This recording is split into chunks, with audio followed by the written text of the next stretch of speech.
Great Britain in Olympic action, just the one game to report from, but what an impact it may ultimately have on the championship. Bracknell was skating away with the points against Newcastle. By halfway, they were 4 goals to the good. Chris Brandt with a 4th, but they obviously believe that was their night's work done. We've seen Newcastle occasionally turn on the style in the past, and when they're allowed to play, they can play. Kim Alroos got them on the scoreboard on 32-15, and by the end of the period, they pulled the deficit back to a single goal. Errors in the B's D, enabling Alroos to tap home his second. And 2 goals in 48 seconds early in the third completed the comeback. Hilton Ruggles scoring both, the latter pass that clearly shell-shocked Bruno Campese. A little bit of history for the River Kings. No team in the ISL have ever come back to win from 4 goals down. It's a very unchampion-like performance from Bracknell, though. And the Bees will be kicking themselves. That loss handed the lead right back to London, who now have a point over the Steelers and the Bees, but Bracknell hold a game in hand. Manchester and Sheffield still in contention, but need others to slip up. Elsewhere, on Monday, the London Knights confirmed that Darren Banks has left the club to join the North American Central Hockey League after an alleged internal dispute.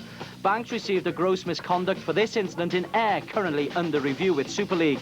Under ISL rules, he could receive anything from 6 games to an indefinite ban if found guilty of physical abuse of an official, which might go some way to explaining his departure. Ayrs Dania's Bauber's gross misconduct penalty received in London last week has been amended to 10 minutes, the correct penalty for racial abuse under IHF rules. The incident is still under review and could carry a large ban if Bauber is found guilty. And Sheffield's Greg Clancy has received supplementary discipline for a high sticks incident against Manchester's Jeff Tomlinson on the 27th of January. Clancy has been banned for the next 3 games. Thursday, February the 17th, against the Cardiff Devils. You can see what happened here. London cruised to a 4-goal lead in the first period, and it looked like Captain Rob Kenny had sealed the win with a hat-trick early on in the second to make it 5-zip. But the Devils started the big climb. They hit back with 3 goals to get right back in it. And coach Chris McSorley had to pull Robbins and let Cavlin in.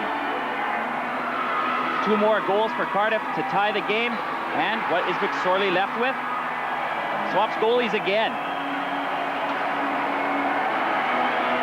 The game winner came late in the second from Vezio Sacratini. Cardiff stood toe-to-toe with London. Hurley went with Niker. And Nicky Chin did not back down from Sean Wansborough. Well, Cardiff obviously doing the middle. Wetzel, he winds up, gets blocked, and another shot comes raining in. Andy Bezo back out on the ice, big hit! Sit down. Bezo making his mark on the game. He's already gone off. Only 2.5 minutes into the game. Got off for a roughing call. Now he's back out on the ice and he picks up the puck. Whistle on the play, but the crowd was so loud he couldn't hear it. Andy Bezo throwing 3 big heavy hits. I'll tell you what. Well, watch it here. I mean, this guy takes no prisoners whatsoever, and he just lines them up, you know, comes in, full pelt, and he wants to hurt. There's no doubt about it. He wants to hurt. But he is just a, you know, a firecracker of a player out there. Referee.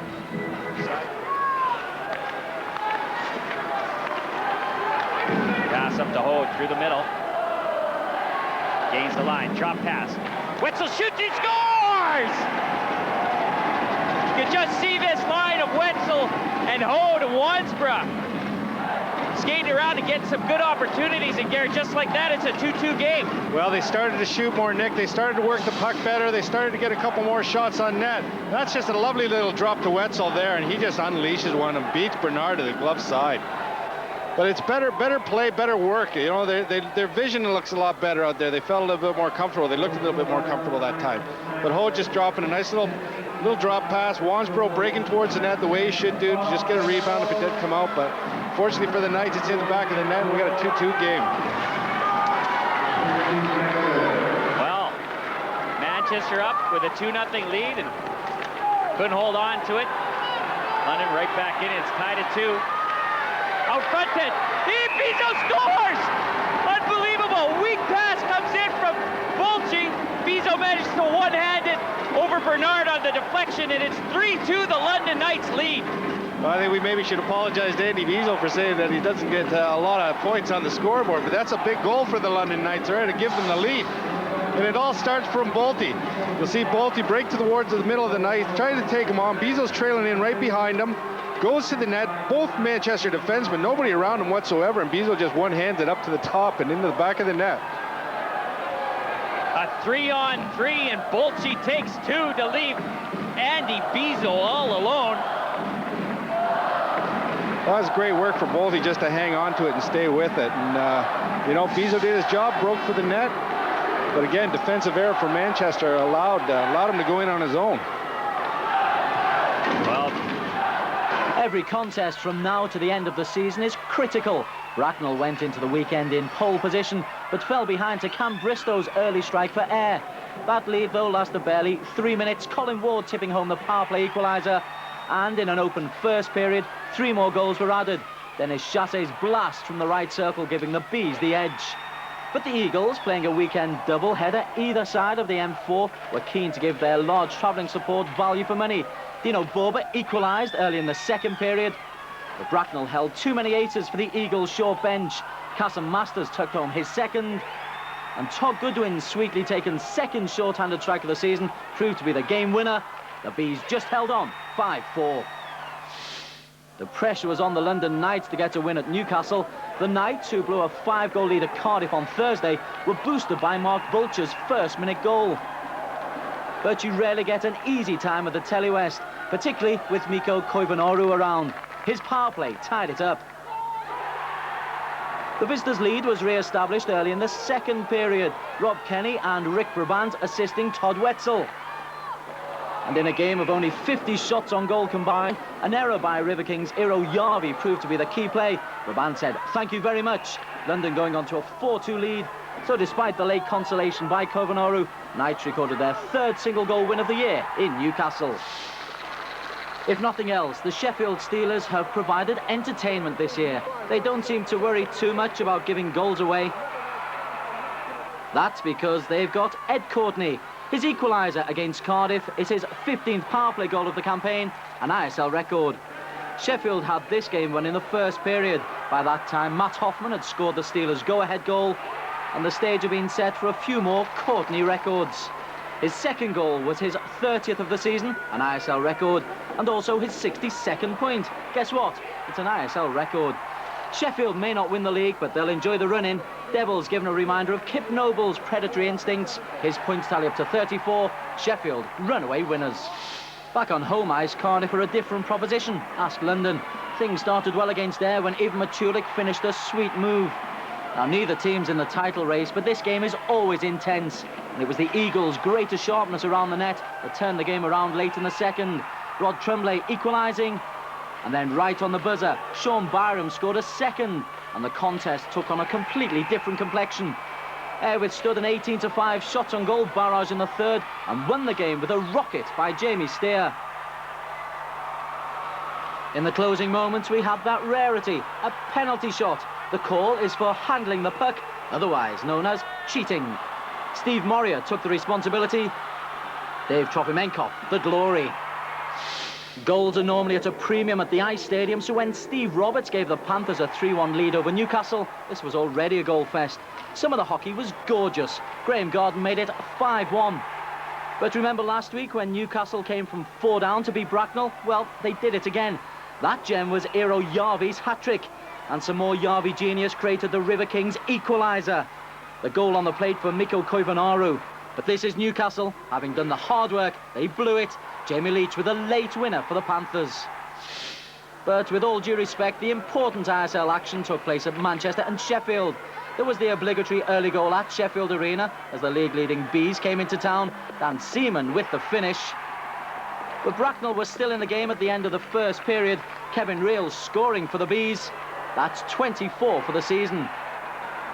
But Sheffield blew this game apart early in the second. Matt Hoffman making it 3-1. The 4-1 goal was crucial. Jason Weaver with determination and a lovely drop pass for David Longstaff. And the Steelers scored a third goal in less than 3 minutes when the irrepressible Courtney took his season's tally to 31. 5 goals from 14 shots against Bruno Campese. Replacement Brian Gray fared little better. 14 shots, 3 goals. Hoffman's second, making it 8-2. Bracknell's road form is hurting them. Only 7 points from 11 games outside Berkshire since January. And that loss to Sheffield has cost Bracknell dearly as London moved to the head of the Sekonda Superleague table after their huge win over Manchester. Bracknell, though, do still have that all-important game in hand, and they could soon be back on top. The Bees play 3 games this week. It's really developed into a 2-horse race. Mathematically, Manchester and Sheffield are both still in it, but they now rely on the Bees and the Knights slipping up. The bottom 4 jostling for playoff places. With only a handful of games remaining, don't forget they play 42 games, this one really is going down to the wire. And of course, Sky Sports will be staying with it all the way. Congratulations to Sheffield's Ed Courtney, who set a new Super League record for points and goals scored in a season when he netted a 2+1 against Cardiff on Saturday. Courtney stays top of the leading point scorers table with his Sheffield line mates T. DeWin and Dale Junkin in 2nd and 3rd. Newcastle's Mika Koivanoru jumps up 3 places to 4th after securing 6 points this week. This was a big game for Nottingham as well. They can rescue a dismal season if they get through to the Challenge Cup final. This is a league and cup game combined. Over 5,000 saw it, including Bracknell coach Dave Whistle. London started well. Andy Bizot has made an impact in his short time at the club and so nearly gave the Knights a lead off the pipework. Netminder Jordan Willis lost a tooth in the process. But the improving Panthers took advantage, demonstrating plenty of bite of their own. Near the end of the first period, Steve Roberts shot through the otherwise excellent Trevor Robbins.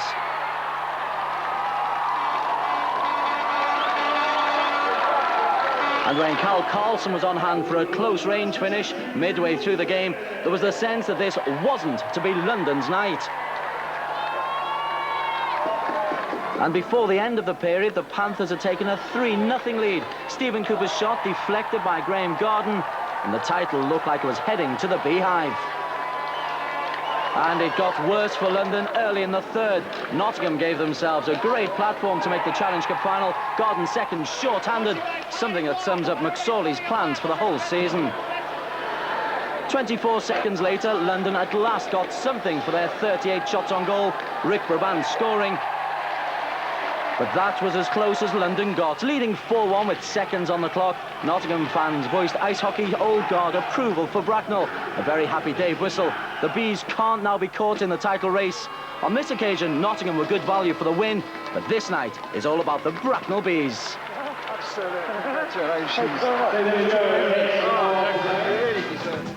So, there you have it, the Bracknell Bees, 1999-2000 Sekonda Super League champions with 2 games to spare. It's Bracknell's first ever major title in 13 years of British ice hockey. For coach Dave Whistle, it's a fantastic achievement after 8 years at the club, 6 as a player, and the last 2. Fall into the ice and beat Sargent, and there we go. Sargent Schulte, you don't see this too often. Now what's going to happen, Schulte has to leave him alone because otherwise he's going to have the whole Air Scottish Eagles on his back. Sargent lifting his lid right now. He's mad at Schulte. But Paxton Schulte's smart there. You don't want to be fighting goalies when they got the blocker. Well, I mean, I think at the end of the day, I mean, there's no point fighting. The guy's got a fiberglass face mask on. There's not a heck of a lot of damage you can do to the guy, but I think he just wanted to let Sargent know that he knew what happened last time. Well, Paxton Schulte doing his job and getting under the skin of Sargent. Sargent slipped his lid, had a hack at Schulte, and I imagine the Air Scottish Eagles will probably be taking the extra penalty. Well, I mean, they've come in there, but I mean, the Air Scottish Eagles defensemen and forwards jumping in there and supporting Sargent, making sure nothing got too carried away. You see here, Schulte right there gets control of the puck to Rail. Rail falls as he tries to get it back to Schulte. Just doesn't get on the end of it, but right there, I think they had words, and then Sargent just throws it. And he's still going, grabs him. Tackles him just about. Paxton Schulte getting a 2+2+2. And then Sargent getting the exact same ones, 2+2, but those were 2+2s for roughing, and then I believe the other one was for slashing call. Decade of league champions, the Bracknell Bees winning the first one in this millennium, but they go in the company of some absolutely unbelievably high-talented, highly skilled, highly driven hockey teams. Up for grabs, confident or more? Yeah, we want the Challenge Cup. I mean, I think we were very fortunate to beat Sheffield the other night, but we still came out with a goal ahead. We have them this Thursday. Hopefully we can beat them again, get into that final, and then who knows in the playoffs. It's a 2000 regular season is... Cardiff have hit injury worries in a bad patch at just the wrong time of the season. At Manchester, they were second best from the moment Kelly Askew scored on the power play to cancel out Todd Gillingham's opener. The Devils showed only flashes of their true ability. The Steve Thornton-Vezio Sacratini combination has been their best source of goals. But once Chris Miller equalised for the Storm midway through the second period, there was only ever going to be one winner. Manchester took the lead for the first time on Askew's sharp turn and finish. And the Storm ensured they would remain unbeaten against Cardiff at the MEN Arena this season with two more. Rod Robinson made it 4-2 early in the third, and the Devils' 7th straight loss on the road confirmed by Jeff Jablonski's wraparound. Manchester 5, Cardiff 2. To Friday, and the Storm's storming finish to the season continued with a 4-0 win over Newcastle. Their 12th win on home ice in 14. They're a form team. Jeff Jablonski illustrated their confidence. He made the difficult look easy. A near 7,000 crowd enjoyed a convincing performance. Mark Bernard enjoyed a shutout. Mike Morin scored Manchester's 4th goal.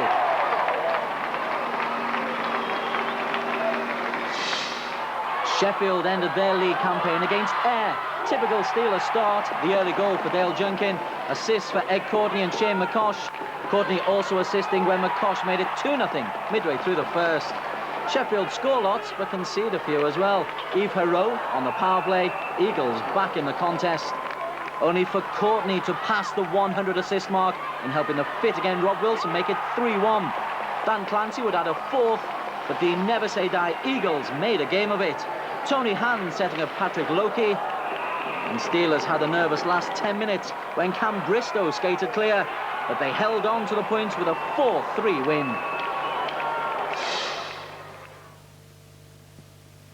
A minute's silence before the start at Nottingham for Wayne Smith, otherwise known as Pantherman, the mascot killed in a dragon boat tragedy last weekend. He would have loved this game. Mike Ware scoring for London to make it 1-0. An advantage doubled by Mark Hussey's power play. Revenge of a kind on the Knights' mind. Their Tuesday loss to the Panthers ended their title hopes. And revenge seemed likely when Claudio Scremin made it 3-0 early in the second period, again on the power play. The Panthers at last beat former netminder Trevor Robbins with 3.5 minutes to play in the period. Steve Roberts with a touch. But London looked to have wrapped up the points. Lovely play by Mark Bulche, enabling Greg Burke to score. Less than 10 minutes to play. This was the last league game at the Ice Stadium. It's one they'll remember. Panthers clawed their way back. A clever tip-in by David Struch. Rapidly followed by some smart work by Jamie Leach. And a sharp finish from Greg Haddon. 4-3, game on. And with Jordan Willis pulled for the extra skater, the pressure told. Mad scramble. Curtis Bowen sends the game to overtime. Nobody could ever describe the Ice Stadium as a theatre of dreams, but the Panthers send their fans into an ice hockey heaven when Marty Flitchell nabbed the overtime winner. That adrenaline-sapping win was followed by a road trip to Newcastle. Panthers still on a high as they coasted to a 2-0 lead. Ashley Tate with the first. And a minute later, Jamie Leach deflected his 17th goal of the season. Newcastle got back into it with a short-handed goal for Joel Poirier. Netminder Jordan Willis hurt in the build-up, and his replacement, Jarko Kortasoha, fished the puck out of his net twice in the second period as Newcastle took control. Hilton Ruggles on a one-on-one made it 2 each. Hakan Galiamutsa smashing his first goal of the season to level it. Despite their win at London in midweek, Panthers' road record is dreadful. So when Steve Carpenter equalised midway through the third, they held hopes of a point. And after a quick exchange of goals, they still look good. Sammy Walston's effort for the River Kings quickly negated when Steve Roberts punished some slack D to make it 4 apiece. But Newcastle were the fresher team. Nottingham hit penalty trouble and the ever-willing Ruggles punished them. 2 late power play goals took Hilt's tally to the season for 12. And with a 6-4 win, Newcastle ended what's been a troubled season on something of a high. Almost 7,000 trying to get into the London Arena to see if the Knights could end the season in the top 3. The face-off delayed to accommodate the big crowds. The majority of them, though, disappointed as Manchester took a first-period lead via Alexei Lozhkin. That's his 17th point from 17 games. London were all square early in the second period. Good play by Jeff Hode. The backhand deceiving Mark Bernard, Hode's 16th of the season. But Manchester took the win when Jeff Johnston reacted quickest to a rebound. That came in the second period. And long-time league leaders London somehow finished the season in 4th place when Jablonski scored on a 5-on-3. It's a massive boost for the Storm as they head into the playoffs. It's the Bracknell Bees win the Sekonda Superleague title with a 4-point margin over the rest. Sheffield get runners-up spot and finish with the most goals. Defending champions Manchester are 3rd and a disappointing 4th place for the London Knights, who looked as though they might win the title for much of the season. Ayr claim 5th, followed by Nottingham and the Cardiff Devils in 7th, their worst ever league finish. Newcastle prop up the table, as they have done for most of the season. So to the playoffs and the climax of the season. The Bracknell Bees head up Group A with London, Nottingham and Newcastle. Sheffield top Group B alongside Manchester, Ayr and Cardiff. They say it's like starting the season all over again when you get into the playoffs. A place in the finals in Manchester on the 1st and 2nd of April is only 6 games away. We'll be following their progress and, of course, be in Manchester to bring you live and exclusive coverage of both semis and the finals right here on Sky Sports. So let's round off the regular season for you. He's led the points table for the best part of 6 months, so it's no surprise that Sheffield's Ed Courtney finished the regular season 11 points clear at the top of the scoring charts. What a season it's been for Courtney. The 32-year-old forward broke 3 Super League records, scoring most goals, most points and most power play goals in a single season. Behind Courtney and his record-breaking haul of 70 points are teammates Tita Wynn and Dale Junkin. Then comes Kevin Reel of the Bracknell Bees on 54. Newcastle's Mikko Koivunoru finished with 1 more assist than Courtney, 39. That's an ISL record for a season. Steve Thornton and Vezio Sacratini of the Cardiff Devils both made the 50 points barrier, whilst one below them, Ayer's Sean Byram.